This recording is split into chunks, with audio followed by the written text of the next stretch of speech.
The idea is a good idea, give billions of people the dollar, right? The execution is a bad execution. Let's basically use unregistered security and centralized crypto networks to give them the dollar. And now you leave someone in Lebanon with a choice. Do I trust Tether and Tron more than I trust the Lebanese government and my Lebanese bank?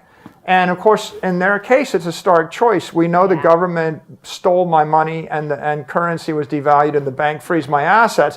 So they're between a rock and a hard place, and they choose the crypto solution to getting the dollar. Now, there's a third good idea, a digital exchange. When you own Apple stock, the bank only lets you trade it when they're awake, and they work 20% of the time, from 9:30 in the morning till 4 in the afternoon, Monday through Friday if there's no bank holiday. And if you want to trade Apple stock on Saturday afternoon, they just don't work Saturday. So a digital exchange works 168 hours a week, right? And that's nearly 5 times as much as banking hours. So the idea that you can get the bank to work for you all the time is a big idea. Also, the idea that I could have a digital exchange on my Android phone or my iPhone in my pocket as I travel through Central Africa is also an empowering idea. And finally, a fourth idea is just property rights. If you own Apple stock, a bunch of it, your bank is able to loan that Apple stock out and get a yield on it, but just not for you. You don't, right? So $1 million of assets sitting in a conventional bank is the bank's assets, and they get benefits from it, but you don't get benefits from it. So the 20th century conventional banking system is constructed to work part-time for its own benefit. And the idea of a digital exchange would be you ought to be able to hold your own assets, get the yield on your own assets, trade and transfer your own assets whenever you want, and do it at the speed of light and do it 1,000 times faster and quicker. So that's another innovation. The last innovation is a digital token. It exploded as NFTs in the crypto world. Okay, the idea that's the ethical idea is you're an artist, a musician, and an actor or an athlete, and you wish to monetize your brand, right? Once upon a time, you have music rights, you want to sell the music rights. There's a famous David Bowie bonds where David Bowie sold the bonds that included rights to his music over time to monetize his art. Well, most people can't sell bonds to monetize their brand.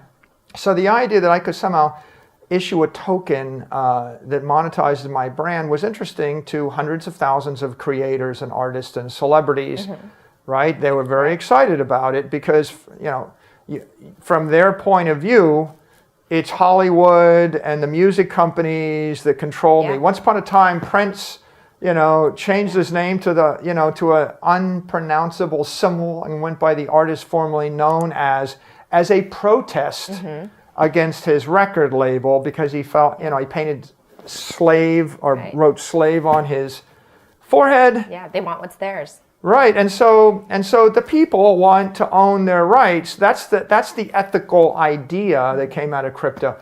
The execution of the idea was we're going to do it on a centralized, crypto token network, a Solana or an Ethereum or a something. And the problem is those are all unregistered securities, right? And so if you could take those ideas and you could put them on the Bitcoin network, on Lightning. Bitcoin is ethical because it's an asset without an issuer.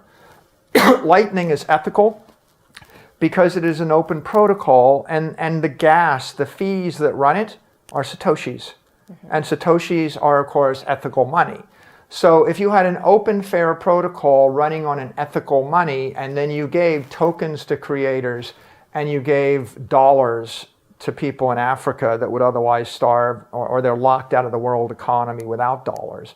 And if you gave them Bitcoin as the digital scarcity asset, and if you gave them access to these DeFi ideas and exchanges 24/7, 365, but it was ethical, right? Not only, that's the first check, it's got to be ethical. The second check is it's got to be technically sound.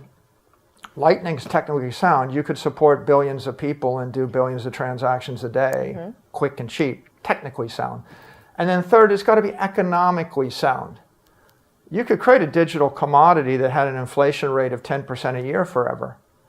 It's not economically sound to have a continual inflation rate, like Dogecoin has continual inflation.